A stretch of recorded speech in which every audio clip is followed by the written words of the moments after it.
సహకరించినారు. అక్కడ ఇచ్చినప్పుడు కూడా ఇవ్వడానికి ఎవరికి ఇష్టం లేదు. బిజింగేడు రైతు పక్కల ఇవ్వడానికి ఎవరికి ఇష్టం లేదు. మోటార్ ఉన్నారు అక్కడ గోసులు పోసుకుంటారు, పని చేస్తారు. మా లచ్చిందేవి నా పేరు అప్పుడు లచ్చిందేవి.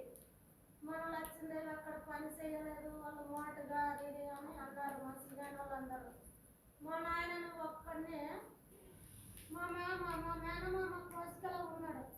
మా నాయన వాళ్ళ అక్క కొడుకు బాగున్నారు, ఇండ్లు ఉన్నది, చేనులు ఉన్నది అని సరే అని ఊరికి ఇప్పించినారు. ముగ్గురు పిల్లలు అయినారు.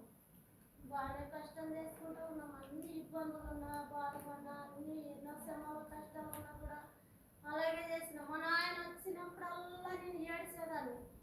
మట్టి కడవల్లో ఇల్లు ఎత్తుకు రావాలా, మట్టి కుండలలో ఇల్లు కాబెట్టాలా, ఇవి పగిలిపోతాం. మా ఎత్త కొట్లాడుతుంది, మా మామ కొట్లాడతాడు, నన్ను అందరు అంటారని మా నాయన వస్తూనే వాళ్ళ ముంగట నేను అన్ని చెప్పేసి ఏడ్చేదాన్ని.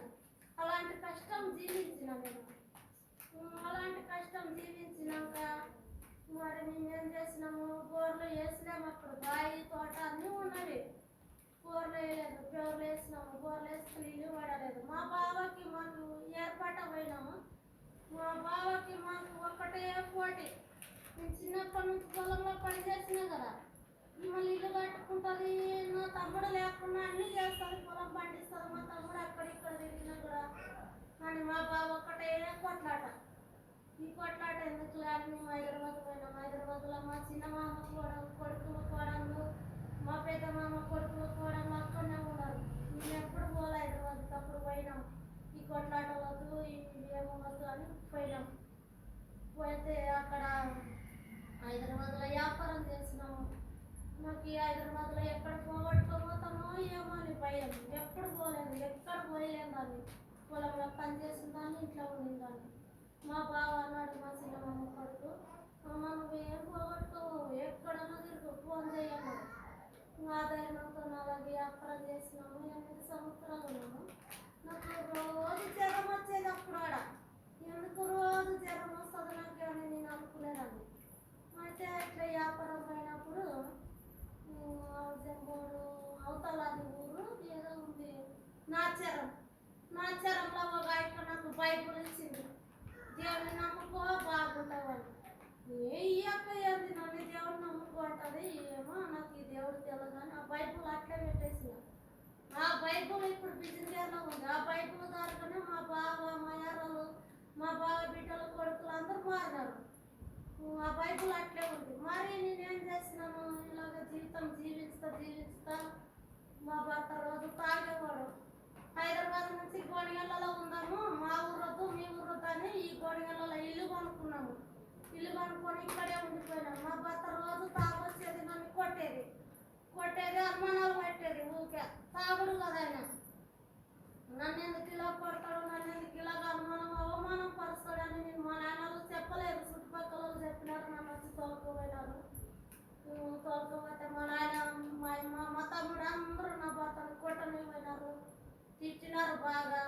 వీళ్ళేమో దూరం వాళ్ళు వీళ్ళు పంపించేటట్ల లేరేమో అని ఆయన మనసులో పడింది. రోజు నన్ను మా నాయన మా అక్కడ చేనులో పోతే నేను ఇంటికి అడుగుతా వచ్చేది, కొట్లాడేది మధ్యాహ్నం. అలాగే 1 సంవత్సరము మా నాయనలు ఇంట్లోనే ఉండాను. నేనైతే ఉండను, ఊరు పోతానా అని అంటే మా తమ్ముడు కూడా సావనీకి పోతావా, నిన్ను అవమానపరుస్తాడు, నిందలు కడతాడు, కొడతాడు, నువ్వెందుకు పోతావని మా తమ్ముడు కూడా వచ్చి నన్నే కొట్టేది. వాళ్ళ ఎదురుగా ఏ మాట అడగందాన్ని నేను. అలాగే వాళ్ళకు భయభక్తితోనే ఉండగానే నేను పోకుండా నన్ను పంపించకుండా చేయడం వల్ల నా భర్త ఇంకో పెళ్లి చేసుకున్నాడు. ఓ బిడ్డ, ఓ కొడుకు పుట్టినారు వాళ్ళకి. నేను ఎమ్మూరులో వ్యాపారం చేసుకున్నాం, ఏదో ఒకటి బతుకుదామని ఎమ్మూరులో ఉన్నాం. ఎమ్మూరులో ఉన్నప్పుడు కూడా నేను ఎలా బతుకోలో, నా భర్త ఎలా వస్తాడో నా కాడికని అందరికీ చెప్పుకొని ఏడ్చుకుంటూ ఉంటే ఒక ఆయన బైబుల్ ఇచ్చింది. అప్పుడు కూడా నాకు బైబుల్ ఇస్తే ఏమో ఈ అక్కలు బైబుల్ ఇస్తారు నాకు ఏమో అని నేను అనుకునేదాన్ని. దేవుడు అంటే తెలుసుకోలేదాన్ని. బైబుల్ ఇస్తే ఆ బైబుల్ అట్లనే ఉంది, ఇప్పుడుగానే ఉంది ఇంట్లో గోడగలలో బైబుల్. నేను దేవుడు అంటే తెలుసుకోలేకపోయినాను. జీవితం అంతా అలాగే జీవించిన, వ్యాపారం చేసుకుంటా, ఏడ్చుకుంటా, తుడుచుకుంటా అలాగే ఉండిపోయినా. అలాగా ఉండేటప్పుడు నా బిడ్డకు పెళ్ళి అయిపోయింది. ఎప్పటికీ నా బిడ్డ కూడా వ్యాపారంకి వచ్చేదే, చేపల వ్యాపారంకి. మా బిడ్డ వాళ్ళ యారలు వస్తుండ్రి. వస్తుంటే ఇంకా నా పెద్ద కొడుకు పెళ్ళి అయింది. ఒక వారం రోజులు వ్యాపారం రాలేదు, ఒక నెల రోజుల బిడ్డ. ఇంకా నెల రోజులు అయిన తర్వాత ఇంకా మరి ఒక 2-3 రోజులు వ్యాపారంకి వచ్చింది. కడుపున వస్తుందని ఇంటికాడ ఉన్నది. కడుపున వస్తుందని ఇంటికాడ ఉన్నానమాట. సరేలే అమ్మ, నువ్వు రాకుంటే మనం తిండి తీసుకున్నావేమో, నువ్వు ఎట్లా చేస్తావో ఏమో, నేను రాలేను అని చెప్పింది నాకు. చెప్తే సరేలే అని నేను అట్లే చేసిన. మా బీగ్రాలకు ఫోన్ చేసింది, నీ బిడ్డ కడుపున వస్తుంది, నువ్వు వచ్చి హాస్పిటల్ చూపించాలంటే. నేను చూపించాలమ్మా హాస్పిటల్కి? బాగున్నప్పుడు ఒకటే కోడలు, నీకు బాగలేనప్పుడు కోడలు కదా. నేను పని మీద నేను పని చేసుకొని నేను ఉంటున్నాను, నా పరిస్థితే బాగాలేదు అని మా బీగ్రాలతో అన్నాను. సరేలే నేను ఈ మాట అన్నాను కదా, అన్నంత మాత్రాన అయిపోను కదా, నా బిడ్డ నాకు కావాలి కదా, ఎలా ఉందేమో అని పొద్దున్న 6 గంటలకు ఆగను పోయినా. అసలు 4 గంటలకు లేచినా నేను ఊసర్లు కడిగేసిన, స్నానం చేసుకున్నా పోయినా. ఆడ 6 గంటలకి వాళ్ళు చిన్నగా హాస్పిటల్ చూపించుకున్నారు. 2-3 రోజులు 6 గంటలకి ఆ రోజే పెద్ద హాస్పిటల్ పోయినారు. ఆదంలో పెద్ద హాస్పిటల్ పోతే వాళ్ళు 6 గంటలకు స్కానింగ్ తీసిన వాళ్ళు తిరిగి ఇంకొక రోజు స్కానింగ్ చూసి మందులు ఇస్తామన్నారు. అప్పుడు ఏం చెప్పలేదు, రాత్రి చెప్పినారు. రాత్రి ఎక్కువ సీరియస్ అయిందని అప్పుడు చెప్పినారు. అప్పుడు చెప్తే నేనేం చేసినాము, అందరూ సద్దులు తీసుకొని వస్తున్నారు, బంధువులు అందరూ వస్తున్నారు, దండిగా ఉన్నారు మా వాళ్ళు, మా ఫ్యామిలీలు అందరూ. వీళ్ళేమో అందరూ వస్తున్నారు పోతున్నారు. ఈ పాపకి ఏం చెప్పలేరు, డాక్టర్లు బాటిల్ పెట్టినారు అని ఊరుకో ఉండిపోయినా. వీళ్ళు మధ్యాహ్నం తెచ్చినారు కదా అన్నము, వేడి వేడి అన్నం తెస్తామని నేను బస్ స్టాండ్ కల్లా పోయినా, ఒక్కదాన్ని నడుచుకుంటా. అన్నం తెచ్చిన, అన్నం తినమ్మంటే వచ్చే తలకి నేను అన్నం తీసుకొని వచ్చే తలకి అత్త కోడలు ఇద్దరు హాస్పిటల్ ఎత్తిపోయినట్లు ఏడుస్తున్నారు. నాకు ఏడుపు వస్తలేదు. నేను ఏడుస్తేదాన్నే నేను కూడా. నేను ఏడిస్తే డాక్టర్లను ఎవరు అడగాల? వీళ్ళతో పాటు నేను ఏడ్చుకుంటుంటే నా బిడ్డ నాకు కావాలంటే ధైర్యం చేసి డాక్టర్లను అన్ని కనుక్కున్నాను కదా. డాక్టర్ అమ్మలని అన్ని కనుక్కున్నా. నా బిడ్డని, నా బీగ్రాలను ఏడవకండి అని వాళ్ళకే చెప్పిన. ఇంకా అందరూ మా వాళ్ళు మగ పిల్లలందరూ వచ్చి, మీరు పొద్దున్న నుంచి ఈ టైం వరకు రాత్రి వరకు పెట్టుకుని ఈ టైంలో పంట మేము ఎక్కడ పోవాలని డామ్ అని వాళ్ళని బెదిరించినారు. బెదిరించిన వాళ్ళు పట్టించుకోలేదు, పోండి అన్నారు. ఆ రాత్రి సమయంలో 4-5 హాస్పిటల్ తిరిగినాము. ఒక్క హాస్పిటల్ కూడా గేటు తెరవరు, ఒక్క డాక్టర్ కూడా రాడు. రాకపోయిన టైంలో ఏడుచుకుంటా ఇంటికి వచ్చినాము. మేమైతే ఏమి నిద్రపోలేదు. నేను ఇంకా ఊక ఏడిస్తే ఈ పాప ఏడుస్తుంది అన్నట్లు నా మనసు. నేను ఏం ఏడకుండా ఊరుకున్నాను. ఇంకా 4 అయింది, టీ తెచ్చిచ్చిన, హోటల్ కట్టిపోయి టీ రాపించిన. ఇంకా నేను ఆ టైంలో నేను బాధపడుకుంటా కూర్చొని కూర్చున్నాను. నేను కింద పడిపోయినా ఆ రోజు. ఇంకా నాకు ఈ బాధనే ఎక్కువ ఉందని నా బాధ ఏమనుకోలే. పోయినాం హాస్పిటల్ పోతే, ప్రైవేట్ హాస్పిటల్ పోయినాం. పోతాను తెల్లారగానే వాళ్ళంతా కడుపు కడిగినారు. అప్పటికి ఆపరేషన్ సీరియస్ అయింది, చేస్తామన్నారు. చేస్తామంటే మా అల్లుడు ఏం చెప్పాడు నాకు సయ్యంగా చెప్పలేక, మా మామ మా బీకురాలు వాళ్ళ తమ్ముడు భార్య నాకు అక్క అవుతుంది, మా అల్లుడికి అత్తమ్మ అవుతుంది. ఆ అక్కతోనే చెప్పించినాడు డబ్బులు లేవని. ఆ అక్క డబ్బులు ఇస్తే ఆపరేషన్ చేస్తారమ్మా, నీ కాడ డబ్బులు లేవంటే నేను ఈ టైంలో డబ్బులు ఏమైనా నేను ఏంటివైనా అమ్మి కూడా తెస్తాను. నా కాళ్ళలో కడాలు ఉండగా అమ్మేస్తాను. ఈ ఆదంలోనా నా కాడ ఉన్న డబ్బులు కూడా పెడతాను, తక్కువ వస్తాయి కూడా పెడాలు అమ్మేస్తాను మాట ఇచ్చినాక మా అల్లుడు సంతకం చేసినాడు. ఆపరేషన్ చేయించి సంతకం చేస్తే వాళ్ళు లోపలికి తోలుకుపోయినారు. ఎక్కువ సీరియస్ అయింది, మా బతుకది ఆపరేషన్ చేస్తాని వాపస్ పంపించినారు. 2-3 హాస్పిటల్ అలాగే చేసి మరి అదే గవర్నమెంట్ హాస్పిటల్కే పంపించినారు. అదే గవర్నమెంట్ హాస్పిటల్కే పంపిస్తే అక్కడ ముసిళ్ళు లేవు, కర్నూలు పోండి అంబులెన్స్ మాట్లాడతాము, అక్కడ ముసిళ్ళు ఉంటామని చెప్పినారు. సరే అని అంబులెన్స్లో పోయినాం. మా భర్త వచ్చింది, ఆయన 2వ భార్య వచ్చింది, అందరూ వచ్చినారు. కర్నూలు హాస్పిటల్లో మా భర్తను కూడా నేను తిట్టినాను, ఏమనకపోయినాడు, ఏమనలేదు అని ఊరిపోయినాను. అక్కడ కడుపు అంతా రాత్రంతా ఆపరేషన్ జరిగింది. కడుపు అంతా ట్రైనింగ్ వాళ్ళు ఏమో తెలియదు. కడుపు అంతా బాగా కింద పత్తి కడుపు నుంచి బడ్డు పై వరకు కడుపు కోతలు పడినవి. సైడ్ పక్కలు పెట్టినారు, 2 సైడ్లు. 3 రోజుల వరకు ఇల్లు తాకకూడదు అని చెప్పినారు. ఈ పాప ఒక్కటే ఇల్లు అని ఏడుస్తుంది. అప్పటికైనా నేను ఏడుస్తున్నాను, డాక్టర్లు సరిగ్గానే పోరాడుతున్నాను. ఏడిస్తే ఆ పాప ఏడుస్తుంది. ఈ పాపను బతికించుకోవాలంటే నేను ధైర్యంగా ఏదో ఒకటి చేయాలని నాలో ఉద్దేశం కలిగి డాక్టర్లతోనే పోరాడినాం.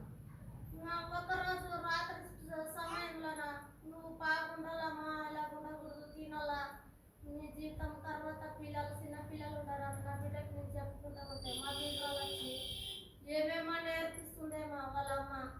నువ్వు బిడ్డకి అన్నది లేదమ్మా, ఏం నేర్పియాలి, నేనేం నేర్పిస్తానని నేను అన్నాను. అంటే నా కొడుకు వచ్చి నా పెద్ద కొడుకు నన్నే ఆ చెంప కొట్టినాడు. ఇంకేమైంది, నన్ను కొడతాడని మంచిది చెడు తెలుసుకోరని నేను అనుకున్నా.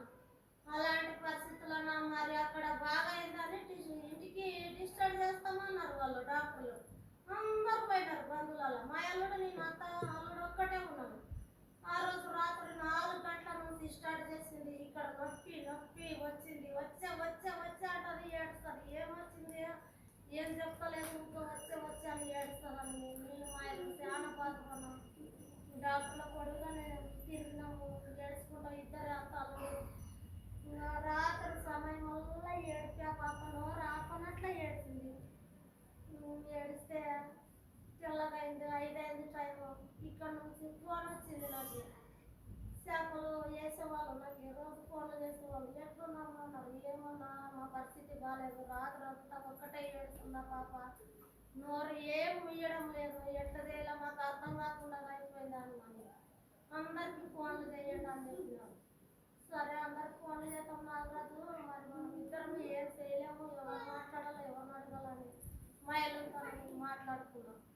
ఫోన్ చేసినాము. ఆదంలో మా బీగురాలు వాళ్ళ అన్న కొడుకు బాగా సేవకుడు. ఆయన సేవకుడు అంటే కుమార్ అని పేరు ఉంది. దేవుళ్ళ రేవకన్న అని పేరు పెట్టినారు. హైదరాబాద్లో డ్యూటీ చేస్తారు, హైదరాబాద్లో ముందుకుపోతారు. ఆయన ఉండి అమ్మ హాస్పిటల్కి డాక్టర్తో మాట్లాడతాను, అమ్మ హాస్పిటల్ తీసుకోవడానికి చెప్పినారు వాళ్ళు. ఆయన అటు దొరకమైనా కూడా ఎక్కడ చేసినారో ఇక్కడ తీసుకురాకూడదు, మీరు అక్కడే చూపించుకోవాలని వాళ్ళు చెప్పినారు. వాళ్ళు పరిచయం మాట్లాడుకొని వాళ్ళ అమ్మ హాస్పిటల్లో చేరించినాం కర్నూలులో. నా కాడ డబ్బులన్నీ అయిపోయినాయి. ఇక డబ్బులన్నీ అయిపోయినాయి. 1100 ఫీజు కట్టేసిన, 200 మిగిలింది నా కాడ డబ్బులు. అత్తాలు సంతకం చేసినాం, బతకదని చెప్పినారు. బతకదంట, సంతకం చేయాలంట. దేవుడు పెట్టింది కానీ ఏ దేవుడన్నా ఏమన్నా చేయండి. నేను అప్పుడు దేవుడు నమ్ముకోలేదు. దేవుడు అంటే నాకు తెలియదు. అన్ని విగ్రహారాధనలకు బాగా మొక్కేదాన్ని ఎక్కువ. నా బిడ్డకు బాగా దేవుడు అని దేవుడు పెట్టింది కానీ ఏడ్చుకుంటూ సంతకం చేసేసినాం. అత్తాలు సంతకం చేసేస్తే వాళ్ళు లోపల తీసుకుపోయినారు. ఆయన రేవకన్నా శివన్న కూడా సేవకుడే. వాళ్ళు కర్నూలులో డ్యూటీ చేస్తున్నారు. అప్పుడు ఆయన డబ్బులు తెచ్చిచ్చినాడు. పాస్టర్ ఆయన డబ్బులు తెచ్చిచ్చినాడు. డాక్టర్లతో కలిసి మాట్లాడిపోయినారు. రోజు వచ్చి ప్రార్థన చేసేవాళ్ళు హాస్పిటల్లో. వాళ్ళు రోజు వచ్చి ప్రార్థన చేస్తే వీళ్ళేందో నా బిడ్డకు బాగాలేదని నేను కూడా అంటుంటే వీళ్ళు ప్రార్థన అంటారు. నేనేమో శివయ్యకి ఏదో దేవుళ్ళకి మొక్కుతున్నాను. నేను అలాగ మొక్కేదాన్ని. నన్ను వీళ్ళేమో ప్రార్థన అంటారని అనుకునేదాన్ని మనసులో. నేను ఈ కొనిగలలో చింతలముండ్రంగు స్వామి దేవుడు ఉన్నాడు కదా, ఆ దేవునికి ఆకుల పూజలు అన్నీ ఏవేవో పూజలు చేపిస్తున్నాను నేను మొక్కుకున్నాను. ఇక్కడ మదిలేటి స్వామి ఉండదు. మదిలేటి స్వామి కోరికలన్నీ తీరుస్తాడు ఆ దేవుని పోతే. ఆ దేవునికి పొటేళ్ళు అన్నీ బలి ఇస్తాము. నా బిడ్డకు బాగా కావాలని అన్నీ మా కోరికలు మొక్కుకున్నదాన్ని నేను. దేవుడు అంతే అప్పుడు అలాగే నా బిడ్డకి బాగా చేసినాడు డాక్టర్లు. ఇక్కడ తీసుకొచ్చినాము. ఇక్కడ తీసుకొచ్చిన తర్వాత ఇంటికి నెలకు హాస్పిటల్ పోయినాం. బాగా అయింది. ఇంకా వాళ్ళందరూ ప్రార్థనలు చేసినారు, బాగా సాయం చేసినారు. నా బిడ్డని దేవుని నమ్ముకొని మార్చినారు వాళ్ళు. నాకు తెలియదు దేవుని నమ్ముకోవడానికి. నా బిడ్డను మార్చింది నాకు తెలియదు. ఒకరోజు చెప్పింది చర్చికి పోవాలంటారు, చర్చికి పోతాను అంటే సరేనా అమ్మ వాళ్ళు మాటికి పోతే పోతుంది, ఎప్పుడన్నా ఒకసారి దేవుడు పోవాలి నేను ఇట్లా చెప్పేదాన్ని. నాకు దేవుడు అంటే తెలియదు కాబట్టి చెప్తే ఆ బిడ్డకి బాగా వచ్చినట్టయింది. సరే వీళ్ళు బాగా కనిపిస్తున్నారు, వీళ్ళు మంచి పని చేస్తున్నారు, దేవుడు నమ్ముకుంటాను మరి ఒక రోజు నాకు అలాగ అనుకోని నేను ఇంకా ఇలాగే నా జీవితం అయితే ఇట్లనే ఇంకా అన్ని ప్రారంభంలో మొక్కేది. పొద్దున్న లేస్తానే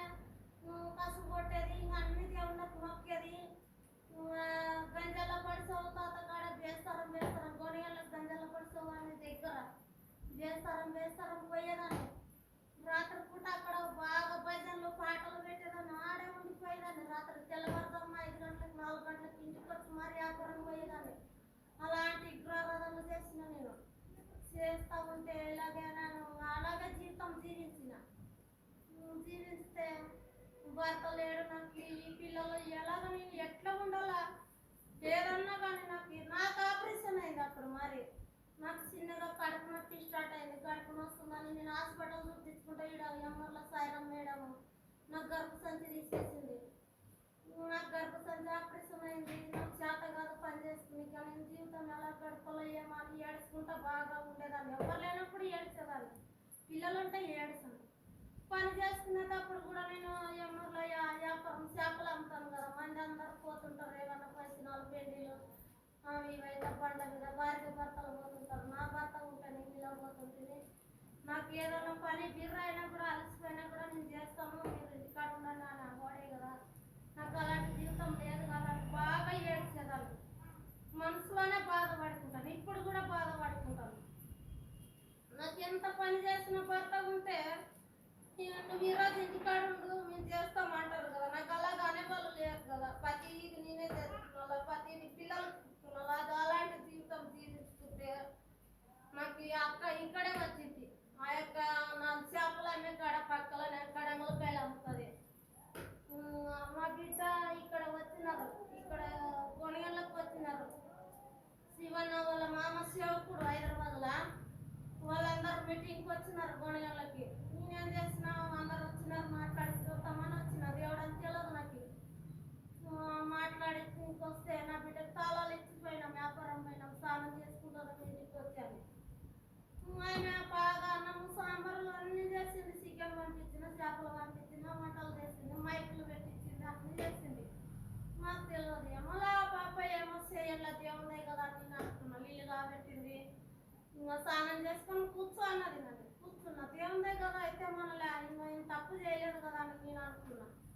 సరే ఇంకా దేవుడు అంటే నాకు తెలియదు. ఇంకా శివన భార్య ముస్లిలక్క కూడా దేవుడు నమ్ముకో, నీ జీవితం బాగుంటుంది, నువ్వు బాగుంటావు అని చెప్పింది నాకు. ఆ రోజంతా చెప్పింది ఉదయం కూడా. మరి నా బిడ్డ వాళ్ళ ఇంట్లోనే ప్రార్థన పెట్టించుకున్నారు, అక్కడ పోయినాయి అంటనే. ఇక్కడ ఈ సంఘంలో ఉన్న అక్కలు కూడా వచ్చినారు, దేవుడు నమ్ముకో దేవుడు నమ్ముకో అని చెప్పినారు. దాకా శరణక్క వాళ్ళందరూ వచ్చినారు. చెప్పినా కూడా నేను వినిపించుకోలేదు. చేపల ఎమ్మల చేపలు అన్న పక్కన ఒక కడమలకాయలు అమ్ముతుంది. ఆ యొక్క మకం చూసినాను. ఈ యొక్క బొట్టు పెట్టుకోలేదు కదా, వీళ్ళు దేవుని నమ్ముకున్న వాళ్ళకి ఏమో ఎవరిని అడిగి తెలుసుకున్నాం. నా బిడ్డ నన్ను ఊరికే దేవుని నమ్ముకో అంటుందని ఆ యొక్కను అడిగిన. అక్క మీరు చర్చికి పోతారా ఎట్లా అంటే, అవ్వక మేము కూడా చర్చికి పోతాం, మేము కూడా ఇంటిలే, మేము వడ్డీ వాళ్ళము. నాకు కూడా భర్త లేడు, చనిపోయినాడు. నేను దేవుని పోయినాకనే నాకు బాగున్నది, నువ్వు దేవుని నమ్ముకోకట్లయితే అన్నది. నా బిడ్డ వాళ్ళు పోతారక్క, నా బిడ్డ వాళ్ళు నమ్ముకున్నారు, నన్ను నమ్ముకుంటారు, నాకు తెలియదక్క అని నేను అన్నా. మా ఎక్కమ్మడి పోయినా, వేరే మందిరానికి పోయినా, ఒక నెల పోయినా. వ్యాపారం ఫుల్ వ్యాపారం ఉన్నా కానీ వదిలేసి ఆటకి 40-50 ఇచ్చి ఆట బాడీగా తీసుకుని పోయేదాన్ని. దూరం ఉంది నేను వ్యాపారం కట్టుగా మందిరం. ఒక నెల పోయినా అక్కడ. ఒక నెల పోతే అక్కడ ప్రార్థనలు లేదు, ఏం లేదు. వాక్యం ఒక్కటే ఎట్లో చెప్తున్నాయన. వాక్యం కానీ అంతగా బలంగా ఉండదు అనమాట. వాళ్ళు ఇట్లా వీళ్ళు ఇట్లా అనేటివి ఎక్కువ చెప్తుంటాడు.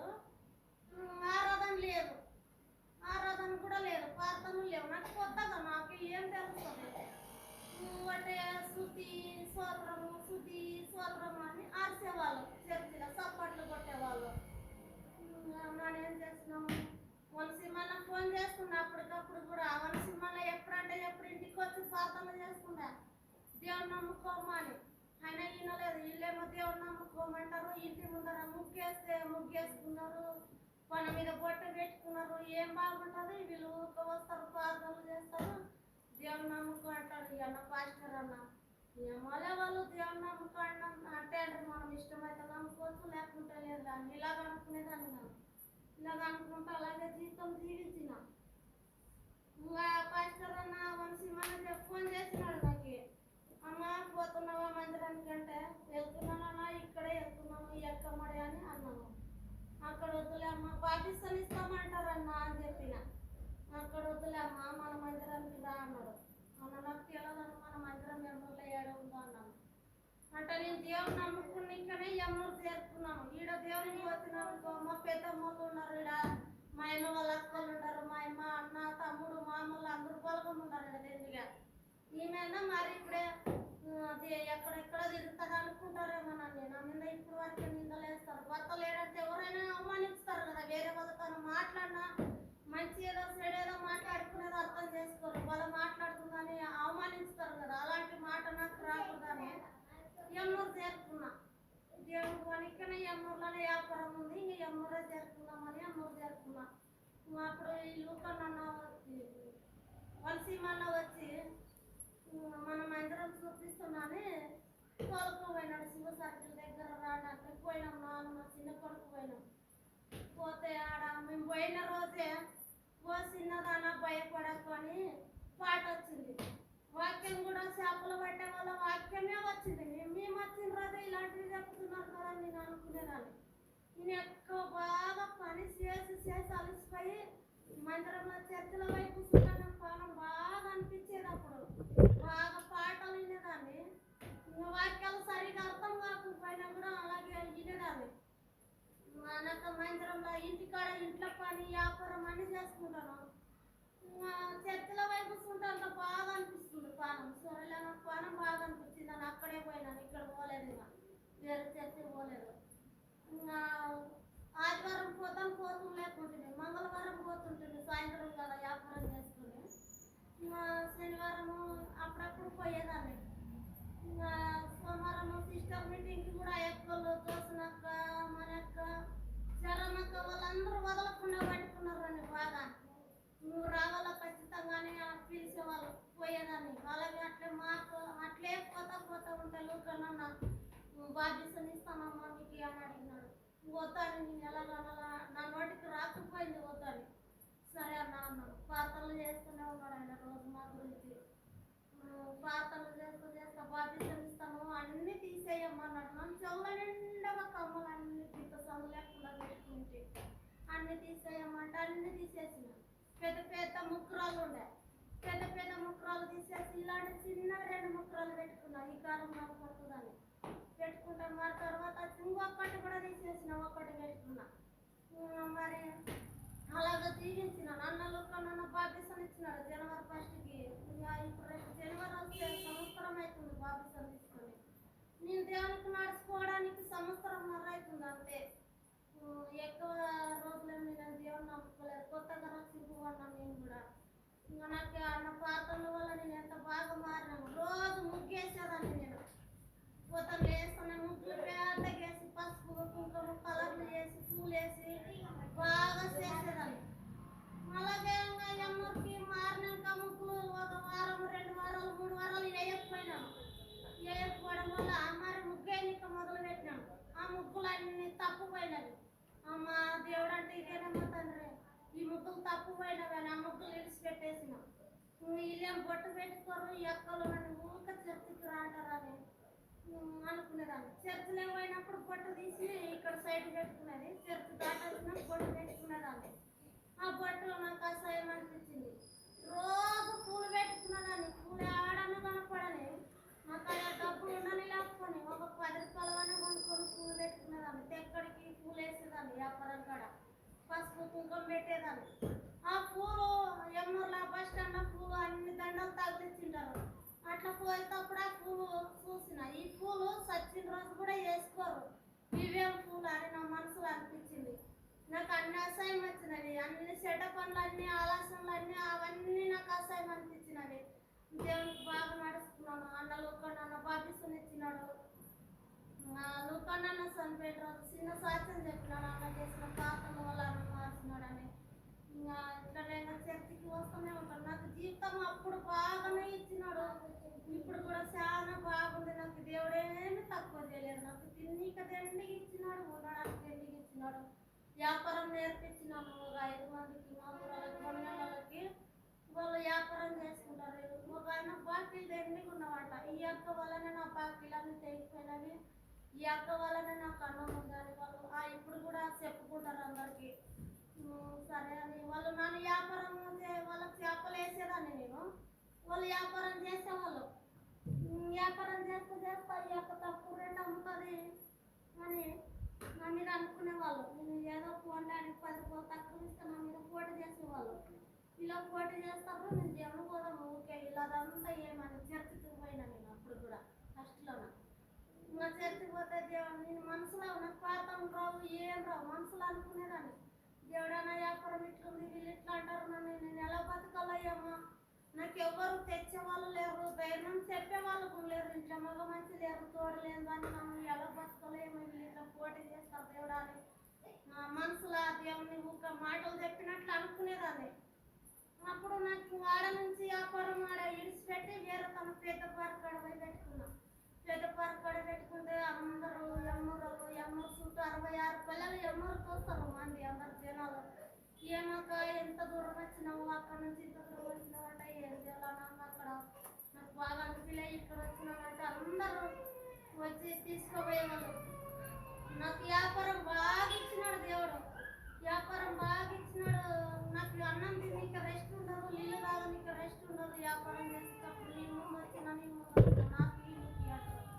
ఒకరోజు వంట చేసుకున్నాను, వంటల కింద మన వేరే వాళ్ళకి చెప్పిన నా కొడుకు లేడు, నా కొడుకు చేపల దానికి ఏమో పోయినాడు. వేరే వాళ్ళకి చెప్పిన అన్న ఇక్కడ చూడండి ఇంకొద్దిగా అన్నం తినొస్తాను ఆపరేస్తున్నాను. కొత్త పోయి 6 గంటల వైపు కూర్చున్నాను. 3 గంటలప్పుడు లేచిన పైకి అన్నం తినక. నేను కూర్చున్న బండ కింద 2 పాములు ఉన్నాయి. 2 పాములు ఉంటే అన్న ఎవరన్నా చేపలు అడిగినారా అన్నం తినేసి వచ్చి ఎవరు అడగలేదక్క. డబ్బులు వేసిన డబ్బు కాడ పాము తలకాయ వెళ్ళింది చూడక అన్నారు. అందరూ కుప్పైనారు, వాళ్ళే మగవాళ్ళు అందరూ కుప్పై ఆ పామును చంపేసినారు. ఇంకొక పాము ఉంది, ఆ పామును కూడా చంపేసినారు. ఆడ చుట్టూ హోటళ్ళు ఎక్కువ ఉండాలి, వ్యాపారస్తులు ఎక్కువ ఉండరు. ఆ హోటల్లో ఉన్న ఆయకులు ఏమన్నారు, నువ్వు ఆయకమ్మడి చర్చికి పోయేవా, నువ్వు మీకు ఊరుకుందీరన్న స్వామి ఉండని అంటే ఉండాలి, అందుకే నీకు పాములు వచ్చినవి చర్చికి పోవద్దు అన్నారు ఆయకులు. నేను ఎవరు మాట్లాడలేదు, చర్చికే నడుస్తుంది, నాకు చర్చి బాగుండాలి. ఇంకా అలాగా జీవితంలో నాకు అంతా ఇట్లనే నా జీవితం కొనసాగించుకుంటూనే ఉన్నాను. పాములు వచ్చిన భయపడలే, ఏమొచ్చినా భయపడలే. మరి నాకు బాధ్యసం తీసుకున్నాక పోయే రోజు ఆడ మందిరంలో ఎమ్మూరు మందిరంలో ఏ కలర్ ఇలాంటి బట్టలు ఉందంటే అలాంటి పాములే వచ్చేది నా చుట్టూ, అలాంటి పాములే వస్తున్నాయి. చర్చ అయిపోయింది ఆదివారం రోజు సాయంత్రం బాధ్యసం ఇస్తున్నారు. నేను పోవాలా మరి అక్క మీరు ఇంటికి పోతాను బట్టలు తెచ్చుకున్న వాళ్ళు అన్నం తినేసి తొందర రావాలి, మీరు ఇంటికి లేట్ చేద్దాం అని చెప్పినాడు లోకన్న. సరే ఎట్లా చేయాలి పోవాలంటే ఊక కూర్చున్నాను. ఎట్లా మీరు ఇంటికి వచ్చి తిన్నాను అన్నాము. అది ఏ పాములే పీకుతున్నాయండి, పాములు ఎన్నికి వస్తున్నాయి పుట్టలు నా మనసులోన. నా బిడ్డకు ఫోన్ చేస్తే నా బిడ్డనే చెప్పుకుంది కదా దేవుని నమ్ముకున్న వాళ్ళ నువ్వు ఇట్లుండాలా అట్లుండాలా, నువ్వు దేవుని నమ్మాలని నా బిడ్డనే కదా నాకు చెప్పింది ఎక్కువ. నా బిడ్డ చెప్పినందుకు నా బిడ్డ కూడా గుర్తుకొస్తుంది. ఆ పాములు వస్తున్నాయి గుర్తుగా మనసులో, నా మనసు నిండగా అవే పాములే ఉన్నవి. నా బిడ్డ ఒకవైపు గుర్తుకొస్తుంది. ఆయన పోయిన బాధ్యతను ఇచ్చినారు వాళ్ళు. బాధ్యతను తీసుకున్నాక కూడా నాకు అట్లనే వ్యాపారం చేసుకుంటే వ్యాపారం బాగానే అయింది. అందరు శ్రమలు వస్తామంటారు, సోదరులు వస్తామంటారు, నాకేం రాలేదు కదా అనుకున్నా నేను. అనుకుంటే మరి నాకు శ్రమలు స్టార్ట్ అయినవి, బాధలు స్టార్ట్ అయినవి. ఈ బాధలు అంటే ఇవేనా, ఈ కొత్త సిద్ధ బాధలు ఏమిటలే అని అనుకునేదాన్ని నేను. ఊకనే నాకు పాలన నష్టలు ఇచ్చిపోయేది, ఇంకా వ్యాపారం చేయకుండా ఉండేది. అలాగా గుండిపోయిందాన్ని. ఇది ఇంత బాధ ఏం రావాలి, నాకు ఏం బాధ రాలేదు, దేవుడు ఎందుకు ఇచ్చినాడు కదా నాకు దేవుడు ఏం తక్కువ చేయలేదు అని అనుకున్నా. మరొక రోజు జ్వరం వచ్చింది నాకు బాగా. జ్వరం వచ్చింటే పండుకున్నా, చర్చికి పోయి వచ్చినాను. బాగా పండుకున్నా. సాయంత్రం 9 గంటలకు అన్నం తిన్నంత వరకు బాగానే ఉన్నా. అన్నం తిన్నాక బాగా పెద్ద జ్వరం వచ్చింది. అబ్బా ఫోన్ చేయరా రమేశ్వరు చిన్న కొడుకు చేసింది. ఎప్పుడు నీళ్ళు పోసుకుంటూనే ఉంటుంది. సాయల్లే అని అన్నది. ఈమెల్లి నన్ను సాయల్లే అంటుంది అని నేను ఊరుకుండా ఏ పర్లేదు. మాత్రలు తెచ్చి మెడికల్ షాప్ పోయాలని చెప్పింది. తెచ్చింది, తిన్నాము. అట్లనే ఉంది జ్వరం. అక్కలందరూ నాకు ఉమ్మక్క చరమక్క వాళ్ళందరూ అక్కలు జాయిన్ అయ్యి ప్రార్థన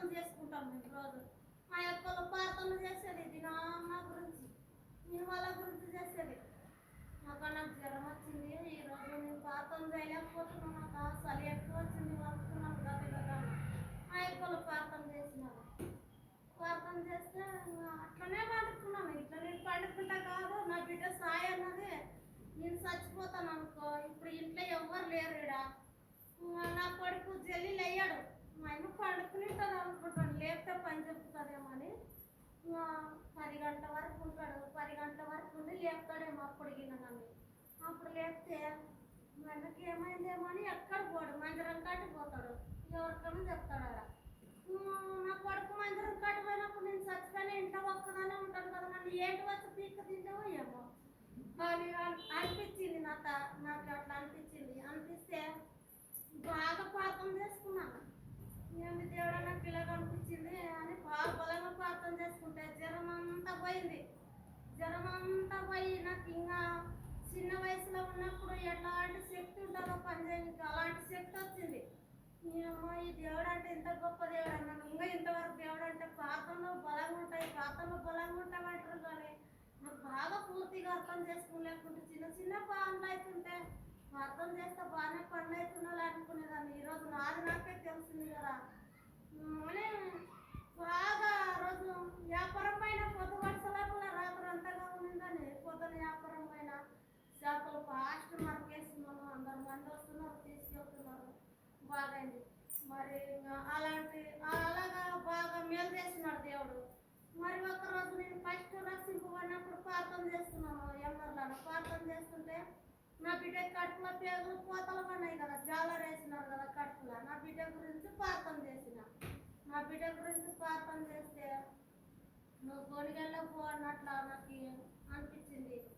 శనివారం గొనిగల్లో పోన్నట్లు అనిపిస్తే శనివారం గొనిగల్లకి ఇక్కడ వచ్చేదాన్ని ఫస్ట్లో నాకు దేవుని నమ్ముకోవడానికి.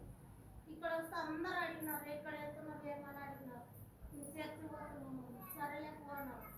అందరూ నన్ను ఏమనకపోయినా చర్చి పోతే అని భయం భక్తితో వెళ్ళేదాన్ని. ఇంకా బాగానే ఏమనలేరని నేను ధైర్యంగా పబ్లిక్గా చర్చికి వచ్చేదాన్ని. ఇంకా నా బిడ్డకి ఇంకా బాగానే ప్రార్థనలు చేసుకుంటాను. అలాగే ఇప్పుడు బాగా పని చేసుకుంటుంది, బాగుంటారు. ఆడ సంఘం ఉంది హనుమాన్ నగర్ అన్న, వాళ్ళు హైదరాబాద్ నుంచి వస్తారు, రేవకన్న శివన్న వాళ్ళు అందరూ హైదరాబాద్లో పూర్తి చేస్తారు కదా, ఆదానికి వచ్చి మందిరం నడిపించిపోతారు. వాళ్ళు ప్రార్థనలు చేస్తారు, ఈ ఎమ్మెల్యే సంఘంలో ప్రార్థనలు చేస్తారు, ఇక్కడ ప్రార్థనలు చేస్తారు, అన్ని విషయాలుగా బాగానే చేస్తారు. నాకు ఇచ్చిన దేవుడు 3 బిడ్డలు, 3 కానుకలే. నాకు ఎవ్వరు కూడా ఏం కాలేదు. నాకు 3 బిడ్డలు బాగున్నారు. ఫస్ట్ బిడ్డ తర్వాత ఇద్దరు కొడుకులు కానీ బాగున్నారు. నా కొడుకులు కూడా ఏడ అల్లరి పని తప్పుడు పనులు ఏమి చేసేవాళ్ళు కాదు. పని ఉంటే పని చేసుకునే వాళ్ళు ఉండేవాళ్ళు అంతే. అంత మంచి వాళ్ళు. మా అల్లుడు కూడా ఒక్కరోజు కూడా నాతో కొట్లాడలేదు. మా అల్లుడు కూడా దేవుడు ఉన్నట్లనే. మా బిడ్డకు అట్లయినా కూడా నేనే 2 మాటలు మా బీగ్రోజులతో తిట్టినా కానీ ఎందుకమ్మా నువ్వు తిట్టినావా అని ఇప్పటి వరకు మా అల్లుడు కూడా అడగలేదు నన్ను. ఎందుకమ్మా నువ్వు మా అమ్మ కొట్లాడి లేకుండా అని కూడా అడిగలేడు మమ్మల్ని. అలాంటి దేవుడు ఉన్నట్ల మా అల్లుడు కూడా. మా బిడ్డతో ఎప్పుడు ఏం కొట్లాడతాడో నాకేం తెలియదు. మా బిడ్డ కూడా ఒక్కరోజు కూడా చెప్పలేదు మీ అల్లుడు తిడతాడు కొడతాడని. మా బిడ్డలు ఇంత బాగా ఉన్నారు. ఇప్పుడు అందరూ రక్షింపబడినారు, అందరూ దేవుని నమ్ముకున్నారు, దేవుని బిడ్డలుగా ఉన్నాము. ఇంకా రమేష్కి చిన్న కొడుకు పేరు రమేష్ అయితే బాధిస్తుందని యెహోవాను పెట్టినారు. ఒక దేవునిలోకి వచ్చినప్పటి నుంచి ప్రార్థన చేసేదాన్ని, దేవుని బిడ్డలు సిద్ధపరచు అని అడిగేదాన్ని దేవుని నాకు పెళ్లి చేయాలని. అయ్యన్న మనిషిమన్న తీసుకుపోయినాడు ఎక్కడ వేరే జాబ్ లాగా ఉన్నది, సరిపోలేదు అనుకున్నాము. అట్లా 4-5 సంబంధాలు చూసినాము, ఏమో సమాధానం రాలే. నాకు రైతూరు పోయిన నా కొడుకు మాట్లాడి కానీ ఈ పాప అంకిత వస్తుంది ఇక్కడే ఉంది. ఈ పాపని అడిగితే వాళ్ళు సరే అన్నారు, మేము దేవునికే నడుచుకుంటామంటే సరే అన్నారు. ఆ పాప కూడా దేవునికే నడుచుకుంటామన్నారు, సరేలే అన్నారు. వీళ్ళేమో సరే అన్నారు, దేవుని నమ్మకం లేదు. మా కొడుకేమో రక్షింపబడ్డాడు. ఈ సంఘంలో నాకు ఇన్ని సంఘాలు ఉన్నాయి కదా, 3-4 సంఘాలలో ప్రార్థనలు చేస్తారు మా గురించి. వాళ్ళందరూ ఏమనుకుంటారో, దేవుని నమ్మకం లేని బిడ్డలు చెయ్యొద్దని అందరూ అక్కలందరూ అంటున్నారు కదా. నాకు నేను ఎలా చేయాలో నాకు చెప్పే వాళ్ళు ఎవరు లేరు కదా అని నేను ఆలోచించుకుంటా చింత చేసుకుంటా ఇంట్లో బాగా చింత చేసి జ్వరంగానే వచ్చేసింది నాకు. జ్వరం వచ్చేస్తే ఏమన్నా కానీ ప్రార్థన చేస్తాము, చింత చేస్తే ఆలోచన చేస్తే బాగుండదు అని ప్రార్థన చేసుకుంటున్నాను. ప్రార్థన చేస్తే ఆ పాపను మతి చేసుకోకుండా ఏరే బిడ్డను సిద్ధపరచని ఎంత ప్రార్థన చేసుకున్నా కూడా ఆ పాపను మర్చిపోయినా కూడా ఆ పాపనే మతికి వస్తుంది. ఆ పాపనే నా కళ్ళలో కనిపిస్తుంది. ఆ గీతమ్మ సరేలే దేవుని సిద్ధమేమో సరే ముందుకు వెళ్దామని వాళ్ళు మరి వచ్చి ఇస్తామని అన్నారు. వాళ్ళు కూడా ఫస్ట్ సారి ఇస్తామని వచ్చి తర్వాత ఇల్లు దున్నికే మాట కథ జరిగితే వస్తామన్న రోజు రాత్రి రోజు ఎవరు ఏమేమో చెప్పినారు, వాళ్ళు బాగాలేరు, వాళ్ళ పిల్లలు దిక్కుడా అది ఏమేమో చెప్పినారని వాళ్ళు కూడా మేము ఇయ్యమని అన్నారు. సరే ఇక్కుంటే మనలేదులే, మాకేమొద్దు దేవుని నమ్మకం లేదు కదా, ఏం లేదు, దేవుని బిడ్డలు అయితే దేవుని బిడ్డలే లెక్క అని నేను అనుకోను. మరి మనసు వెనక్కి చేసుకుని ఊరుకోనే ఉంటుంది. ఊరుకోనే ఉంటే వాళ్ళు ఏం గెలించుకున్నారా, ఎవరు ఏం అడిగినారో మా మామ కాటి పోయి అడిగినారంట, బాగున్నారని చెప్పినారంట. మరి ఇస్తామని వచ్చినారు, ఇచ్చినారు. మా పాప కూడా దేవుడికి నడుచుకుంటుంది. ఇంకా బాప్టిజం ఇవ్వలేదు. ఇంకా బాప్టిజం ఇవ్వడానికి మారు మనసు పొందడానికి అందరూ ప్రార్థన చేయండి. మా పెద్ద కొడుకు కూడా గర్భఫలము దయచేయండి. ఇంకా పిల్లలు కాలేదు, బిడ్డ పుట్టింది. మా పెద్ద కొడుకు కూడా సంవత్సరం ఉన్నారా, 2 సంవత్సరాలు నడుస్తుంది. బిడ్డ బాగున్నది, మా కొడుకు లాగానే ఉన్నది, ఎంటికలు ముక్కు మూతి అంతా. నాకు చాలా బాధపడినాను, చాలా ఏడుపు వస్తుంది. నేను పిల్లలు ఎదురుగా ఏడ్చకుండా ఉండేదాన్ని. ఈడ వచ్చి చెప్తే అందరూ ప్రార్థనలు చేసినారు, అందరు ప్రార్థనలు చేసినారు. ఇప్పుడు వరకు ఇంకా గర్భఫలం కాలేదు, బిడ్డలు కాలేదు. గర్భఫలం కావడానికి బిడ్డలు కావడానికి రమేష్ యెహోను నా చిన్న కొడుకు దేవుని సిద్ధాంత ప్రకారం పెళ్లి జరగడానికి ఆ బిడ్డకి మారణం పొందడానికి ఆ గీతమ్మకి మీరు అందరూ ప్రార్థనలు చేయండి. నా చిన్న సాక్ష్యము చెప్పి ముగించుకున్నాను. అందరికీ పేర్లాడు అభిగానికి నా బిడ్డ కొడుకు అభికి ఏళ్ళు బతికి నెల కట్టయింది సైకిల్ ఆడేటప్పుడు. ఏళ్ళు కూడా పాయ మాట్లాడేది కూడా ప్రార్థన చేయండి. పేర్లాడు అందరూ పేర్లాడు.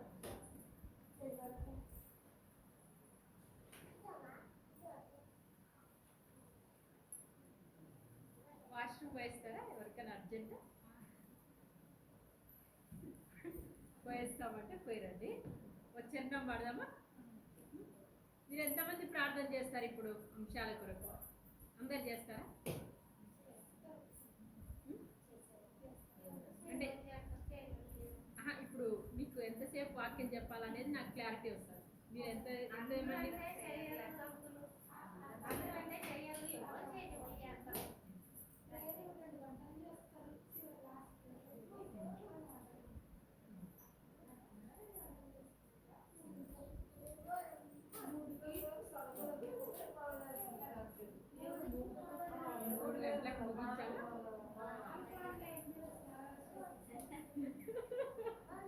సరే అయితే మంచిది. దేవుడికి స్తోత్రము.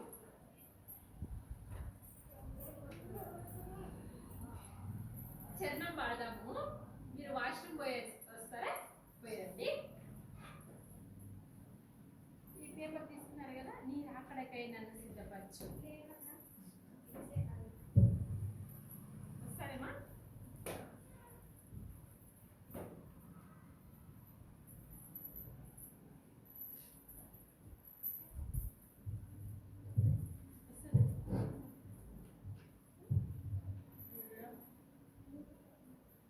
మొత్తం పడదామా?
సిద్ధపరచు నీ రాజ్యములోనే నుండు నాట్లు అంజూరపు చెట్టు పూయకుండినన్ ద్రాక్ష ఫలింపకపోయినను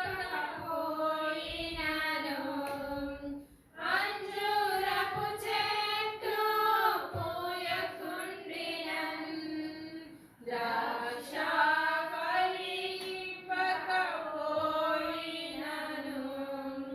ఒలివ చెట్లు కాపు లేకపోయినా నీరందు నేను ఆనందింపన్ ఒలివ చెట్లు కాపు లేకపోయినా నీయందు నేను ఆనందింపన్ ఆయత్తపరచుము బలపరచుము ఆయత్తపరచుము బలపరచుము బుద్ధిగల కన్యవలె సిద్ధపడుటకు బుద్ధిగల కన్యవలె సిద్ధపడుటకు నీరాకడకై నన్ను సిద్ధపరచు నీ రాజ్యములోనే నుండు నాట్లు నీరాకడకై నన్ను సిద్ధపరచు నీ రాజ్యములోనే నుండు నాట్లు మంచి నమ్మకమైన దాసునిగా నా తలాంతును నీ సేవలో మంచి నమ్మకమైన దాసునిగా నా తలాంతును నీ సేవలో ఆత్మల కొరకై నా భారము కలిగి బహుమానములను పొందుటకు ఆత్మల కొరకై నా భారము కలిగి బహుమానములను పొందుటకు ఆయత్తపరచుము బలపరచుము ఆయత్తపరచుము బలపరచుము బుద్ధిగల కన్యవలె సిద్ధపడుటకు బుద్ధిగల కన్యవలె సిద్ధపడుటకు నీరాకడకై నన్ను సిద్ధపరచు నీ రాజ్యములోనే నుండు నాట్లు నీరాకడకై నన్ను సిద్ధపరచు నీ రాజ్యములోనే నుండు నాట్లు సంఘం కొరకు కుటుంబంలో రక్షణ లేని వారి కొరకు అంశాల అక్కర్ల కొరకు ఇజ్రాయెల్ దేశంలో యుద్ధాలు జరుగుతున్నాయి కదా వాటి కొరకు ఇక మన వ్యక్తిగతంగా స్థానిక సంఘాలు హెబ్రోన్ కొరకు ఈ అంశాలన్నిటి కొరకు కదా అందుకొరకే ఒక మాట చూద్దాము. ఎస్తేరు గ్రంథం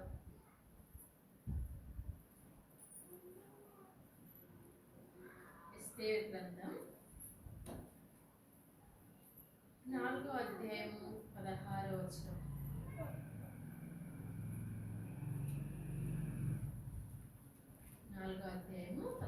మనం అందరం కలిసి చదువుతాం. నీవు పోయి శూషానందు కనబడిన యూదులందరినీ సమాజ మందిరంలో సమకూర్చి నా నిమిత్తం ఉపవాసం ఉండి 3 దినములు అన్నపానములు చేకూర్చి మీరు నా పనికత్తెలు కూడా ఉపవాసం ప్రవేశించుట న్యాయ విరుద్ధంగా ఉన్నను. నేను రాసినంతకు ప్రవేశించదు, నేను నశించిన నశించదు. 7వ అధ్యాయము 3-4 వచనాలు. ఎస్తేరు గ్రంథం 7వ అధ్యాయము 3-4 వచనాలు చదువుతాం కలిసి. అప్పుడు రాణి అయిన ఎస్తేరు ఇలాగూ ప్రత్యుత్తరమిచ్చెను, రాజా, మీ దృష్టికి నేను పొందిన దాన్ని రాజు అయిన తమకు సమ్మతైంది. నా విజ్ఞాపనను, నా ప్రార్థన, నా మనవిని బట్టి నా జనులను అనుగ్రహించును గాక. 4వ వచనం, సంహరింపబడ్డకును హతము చేయబడి నశించుటకును నిన్ను నా జనులు కూడా అమ్మబడినవారు. మేము దాసులము దాసాలముగా అమ్మబడిన ఎడల నేను మౌనంగా ఉన్నాను. ఎల్లనగా మా విరోధిని తప్పించుకుంటకై మేము రాజువకు శ్రమపరచుట యుక్తం కాదు. 8వ అధ్యాయం 3-6 వచనాలు చదువుతాం. ఎస్తేరు గ్రంథం 8వ అధ్యాయము 3వ వచనం నుండి 6వ వచనం వరకు మనం చదువుదాం. అందరం కలిసి చదువుదాం. మరియు ఎస్తేరు రాజు ఎదుట మనవి చేసుకుని అతని పాదముల వెంట అగాగీయుడైన హామాను చేసిన కీడును, అతడు యూదులకు విరోధంగా తలంచిన యోచనను వ్యర్థపరచులని కన్నీళ్లతో అతని వేడుకొనెను. రాజు బంగారు దండను ఎస్తేరు తెచ్చాడు. ఎస్తేరు లేచి రాజు ఎదుట నిలిచి, రాజువైన తమకు సమ్మతైన యెడల తమ దృష్టికి నేను దయ పొందిన దాన్ని రాజువైన తమ ఎదుట ఈ సంగతిని యుక్తంగా తోచినది. తమ దృష్టికి నేను ఇవ్వైన దాన్నైన రాజువైన తమ సకల సంస్థానములలో ఉండు యూదులను నాశనము చేయవలని కుమారుడైన అగాగీయుడగు హామాను వ్రాయించిన తాకీదుల చొప్పున జరగకుండానట్లు వాటిని రద్దు చేయుటకు నా జనుల మీదకి రాబో కీడును, నా వంశం యొక్క నాశనము చూచి నేను ఎలాగూ సహింపగలనని మనవి చేయాలి. సరేనా? దేవుని సహాయం కొరకే చిన్న ప్రార్థన. దయగల తండ్రి, మీ పాదముల వందనములు, స్తోత్రములు, స్తుతులు చెల్లిస్తున్నాను ప్రభా. మీ బిడ్డల యొక్క విశ్వాసము జ్ఞాపకం చేసుకునే దేవుడు అక్క నయమతని బట్టి వందనాలు. తన జీవితంలో నువ్వు నిజంగా రక్షించావు ప్రభు. నీ కొరకై సాక్షార్థంగా నిలబడడానికి తన జీవితాన్ని మార్చావు. నూతన హృదయం దయచేశావు. పాత సంగతులు గతించిన ఇదిగో సమస్తం కొత్తవాయనని సెలవిచ్చినట్లుగా తన జీవితాన్ని కొత్తగా మార్చావు. విశ్వాసమును కాపాడుకొని చివరి వరకు దేవాన్ని రాజ్యం కొరకు సిద్ధపరచమని ప్రార్థన చేస్తున్నాను. తన ప్రార్థన మనవులన్నీ కూడా నీ సన్నిధిలో సఫలపరచును. అనేకులు ఎదుట బిడ్డ సాక్షార్థంగా ఉండడానికి, అనేకులు నీ సన్నిధి నడిపించడానికి సహాయం చేయండి. అలా బలపరచండి. మన కష్టార్జితాన్ని దీవించమని ప్రార్థన చేస్తున్నాను. ఇలాగున ప్రభా చేరి వచ్చిన నీ పిల్లలందరూ కూడా అలాంటి మంచి సాక్ష్యం కలిగి నీ సన్నిధిలో సాక్ష్యం చెప్పేటువంటి వారిగా సిద్ధపరచండి. ఇక బిడ్డలు బాప్తిసం తీసుకున్నటువంటి సహోదరులు ఉన్నారు, వారిని కూడా దర్శించండి. నీ సన్నిధిలో బాప్తిసం పొందడానికి ఆ అనుభవం గురించినటువంటి అవగాహన, ఆలోచన బిడ్డలకు మీరు దయచేసి నడిపించమని ప్రార్థన చేస్తున్నాను. దేవా, మరొకసారి ప్రార్థన అంశాల కొరకు, కుటుంబాల కొరకు, సంఘం కొరకు మరొకసారి నీ సన్నిధిలో ప్రార్థించే సమయాన్ని జ్ఞాపకం చేసుకునండి. వాక్య భాగమును దేవా నీ సన్నిధిలో కొద్దిపాటి సమయం ధ్యానించిన ఇంటుండగా దయతోను కృప చూపమని ప్రార్థన చేస్తున్నాను. నీ బిడ్డలను ఓర్మితో, ఓపికతో, భారంతో సిద్ధపరిచి నడిపించమని తండ్రి నీ పాదాలు పట్టుకుంటున్నాను. నీ సన్నిధిలో బలపరిచి వాడుకోమని నీ చేతులకు అప్పగించుకొంచు. నీ ప్రజల పక్షాన్ని నిలబడ్డకు నేను అపాత్రాలను ప్రభావ దుమ్ముదురి కంటే తేలికైనా నిష్ప్రయోజకురాలనే ఒప్పుకొంచున్నాను. మరుగుపరచుమని నీ నోటి బురగా వాడుకోండి. నీ పరిశుద్ధాత్మ అగ్ని నీ కారు నిప్పు నా నోటికి తగిలించి మీరు మహిమ పొందమని నీ ప్రజల క్షేమం కొరకై నిన్ను స్తుతిస్తూ నిన్నే మహిమపరుస్తూ ఆరాధిస్తూ యేసు నామములో అడిగి వేడుకొంచున్నాం తండ్రి, ఆమేన్.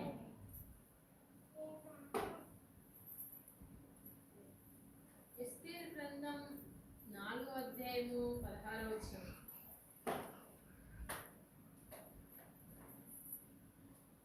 శత్రువైన హామాను యొక్క కుతంత్రాన్ని, కుయుక్తిని మొర్దెకై, ఎస్తేరు ఏ విధంగా జయించగలిగారు? ఇశ్రాయేల్ ప్రజలకు, యూదులకు విడుదల, విమోచన, స్వేచ్ఛ, స్వాతంత్రం, ప్రాణభిక్ష దేవుడు వారి ద్వారా ఎలాగిచ్చాడు అనే విషయము ఎస్తేరు గ్రంథంలో మనం చూస్తాం. దేవుడు ఎస్తేరును ముందుగానే రాజ్యానికి తీసుకుని వచ్చాడు. యూదుల మీదికి శత్రువు సాతానుడు ఈ హామాను ద్వారా నాశనమును, సంహారమును తీసుకురాబోతున్నాడు అనేటువంటి ఆలోచన, అవగాహన దేవుడు ముందుగానే ఎరిగినవాడు. కాబట్టి ఆ ప్రజలందరినీ రక్షించడానికి మంచి విశ్వాస వీరులు ఒకరిని, ఇద్దరిని, ముగ్గురిని నా కొరకు తయారు చేసుకోవాలి. అనేటువంటి ఆలోచన కలిగిన వాడు దేవుడు. హామాను మొర్దుకైని భయపెట్టాలా, మొర్దుకైని చంపుట, మొర్దుకైని ఒక్కరిని చంపుట అల్ప విషయం అనుకున్నాడు. ఈ జనం అందరినీ, యూదా ప్రజలందరినీ చంపేలా, అదే నాకు అధికారం, నా యొక్క పదవి వల్ల నాకు సంతోషం కలుగుతుంది, నా యొక్క బలం, నా అధికారం, నా శక్తి, నా హోదా అనుకున్నాడు. ఎవరినైతే భయపెట్టాలనుకున్నాడో వారి దగ్గరనే భయపడి తనంతట తానే ఊరేసుకొని, ప్రేమైన దేవుని బిడ్డలారా, మన కుటుంబం క్షేమం కొరకు, మన బిడ్డల రక్షణ కొరకు, మన జాతి క్షేమం కొరకు, మన సంఘ క్షేమం కొరకు ప్రార్థనా పనులను దేవుడు ఉంచి ఉన్నాడు. విశ్వాసం కలిగినటువంటి వారిని దేవుడు ఉంచి ఉన్నాడు. వారిని లేవనెత్తి వారి ద్వారా తన కార్యం జరిగించుకుంటున్నాడు. ఎక్కడ నా నామంలో 2-3 కూడి ఉంటారో, ఒక కుటుంబంలో ఎక్కడ 2-3 కనీసం అంటే ఒక కుటుంబంలో ఖచ్చితంగా 2 విశ్వాసం లేనివారు ఉంటారు. కనీసం ఒక్కరన్నా ఉంటారా? సంఘంలో 3, 100 మందిలో కనీసం ఒక 30 మంది అయినా, కనీసం 10 మంది అయినా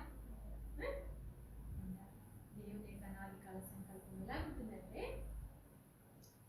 ఆ దుష్టుడు సాతాను హామాను ఓడించడానికి ముందుగానే ప్రణాళిక కలిగి ఉన్నటువంటి అనంత జ్ఞానం లేనటువంటి విష్ణుమూర్తి తన యొక్క ఏర్పాటు ఆలోచనలు కొనసాగించుకున్నాడు. అదే విషయాన్ని మనం ఇక్కడ ఎస్తేరు గ్రంథంలో ఎస్తేరు గురించి, మొర్దెకై గురించి అనేక విషయాలు నేర్చుకుంటాం. నేను నశించదను, మీరు నా కొరకు ఉపవాసం ఉండి ప్రార్థించండి, నేను రాజు వద్దకు వెళ్తాను. 30 రోజులైంది, అప్పటికి రాజు దగ్గర నుండి పిలుపు రాలేదు. ఉదాహరణకు మనం ఆలోచన చేస్తే, భార్య భర్త దగ్గరికి భర్త పిలిస్తేనే వెళ్తారా? మామూలుగా కూడా వెళ్ళి మాట్లాడచ్చు కదా. కానీ ఆ చట్టము, ఆ రాజు యొక్క అధికారం ఎలా ఉంది? పిలిచేంత వరకు ఎదురుగా కూడా రాజు యొక్క అంతర్గృహ మందు ప్రవేశించడానికి ఎవరికి అధికారం? ఇతరులు సైతం కూడా రాజు ఎవరైతే ఇప్పుడు పిలుస్తాడో వారు మాత్రమే వెళ్ళగలరు. ఒకవేళ అట్లా వెళ్ళినావా అనుకో, రాజు వారి మీద దాయి చూపకుండా తన దండమును చాపకపోతే వారి అవతల వ్యక్తి వచ్చి ఆ దండం చాపబడినప్పుడు ముట్టాలి, ఆ దండమును ముట్టాలి, అప్పుడు మాట్లాడాలా. అది చాపకపోతే ఎట్లా ఉన్నాడు అనుకో, ఆ వెంటనే ఆ వ్యక్తిని తీసుకుపోయి చంపేయాలి. ఇంత భయంకరమైనటువంటి కఠినమైనటువంటి ఆజ్ఞ. ఎంత భార్య అయినా బిడ్డలైనా భయపడతారా? భయపడరా? 127 సంస్థానాలకు అధిపతి అయినటువంటి రాజు, చక్రవర్తి, అలాంటి గొప్ప రాజు. ఆ రాజు అంత భయంకరమైనటువంటి చట్టం జారీ చేశాడు. ముందుగానే వస్తీ కూడా సౌందర్యవంతురాలు, వస్తే కూడా సౌందర్యవంతురాలు, సుందరం కలిగినటువంటి స్త్రీ. కానీ ఈ వస్తీ రాజు పిలిచినప్పుడు అంతఃపురంలోనికి రాలేదు. ఇంతే ఒక్కటే కారణం, రాలేదు. నేను పిలిచినప్పుడు రావా నువ్వు? వెంటనే ఆ స్థానం తొలగించబడింది, రాణి యొక్క స్థానం. అలాంటి పరిస్థితిని తెలుసుకున్నటువంటి ఎస్తేరు తన యొక్క జీవిత విధానంలో ఈ రకంగా ఉంటారు.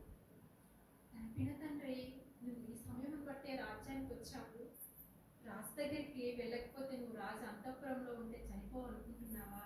నువ్వు కూడా ఇందురాలువే కదా అని అన్నప్పుడు తన హృదయం ఎంత కాలిపోయి ఉంటారు. ఒకవైపు చూస్తే భర్త కఠినుడు, ఆజ్ఞ యొక్క ప్రకారంగా అమలు చేసేటువంటి అధికారం కలిగినటువంటి వాడు, అవునా? ఒకవైపు పినతండ్రి చెప్పినటువంటి మాటలు. ఏమైనా దేవుని బిడ్డలారా, ఈ మాటలు మనం జ్ఞాపకం చేసుకుంటే, స్త్రీ కుటుంబంలో మంచి విలువైన పాత్ర వేయటువంటి స్త్రీ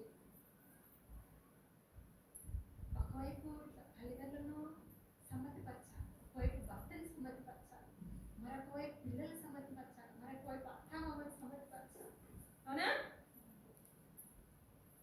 ఇన్ని బాధ్యతలు ఉంటాయి. లేదు, నా తల్లిదండ్రులని నేను ప్రేమిస్తాను అంటే భర్తకు సంసారం చేయాలి అనరా? నా తల్లిదండ్రులు ఇంతవరకు పెంచినటువంటి వాళ్ళని గౌరవించలేదు. ఏదో సమయంలో అవసరం వస్తారు తల్లిదండ్రులు.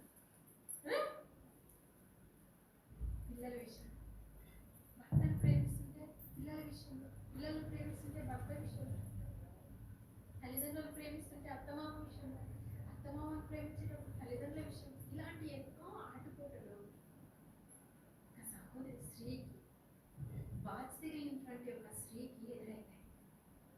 అవునా కదా?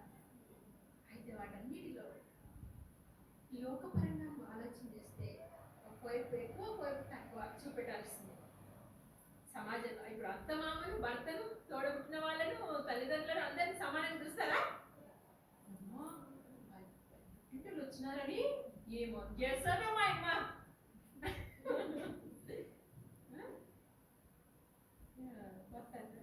మీ అమ్మలు వచ్చినప్పుడు బలి బలి చేసి మా అమ్మలు వచ్చేసరికి జ్వరం వచ్చినాక కప్పుకొని పడుకుంటుంది అన్నారా? అనేవాళ్ళు లేరా? అది చేసేవాళ్ళు లేరా? ఎన్నో రకాలైనటువంటి మాటలు. తల్లిదండ్రులు కూతురు ఒకలాగా మాట్లాడతారు, అత్తమామలు కోడళ్ళు ఒకలాగా మాట్లాడతారు. ఆ మాటల వ్యత్యాసం, ప్రేమ, అభిమానము, కక్ష, ఈర్ష్య, ద్వేషంతో ఉన్నటువంటి మాటల వ్యత్యాసము ఈ చేసే చేతుబడి క్రియ రూపకంలో కూడా వ్యత్యాసం వస్తుంది. అవునా? నీ బిడ్డను మాట్లాడుతున్నా, బిడ్డ అమ్మ అని కోడలతో మాట్లాడి చూడు ఒకరోజు. మాట్లాడు. అవునా? అమ్మాయి పాలన వాళ్ళకి తెలియజేస్తలేదు. బిడ్డకైతే అన్ని విషయాలు వచ్చాయి. కోడలు ఇలాంటివి ఎన్నో రకాలైనటువంటి వ్యత్యాసాలు, పరిస్థితులు నేటి సమాజంలో మనం చూస్తున్న ప్రేమను దేవుతారా? కుటుంబ పరంగా, సంఘపరంగా రక్షణ పొందినటువంటి విశ్వాసి ఎస్తేరు ద్వారా నువ్వు నేర్చుకునేటువంటి సత్యం ఏది అంటే, ఇట్లా భర్తను, సమాజాన్ని, తండ్రిని సమ్మతపరిచేటువంటి దైవికమైనటువంటి శక్తిని, జ్ఞానాన్ని పొందుకోవాలి అంటే మానవ జ్ఞానంతో సాధించలేము. ఏమి చెప్తుంది ఎస్తేరు?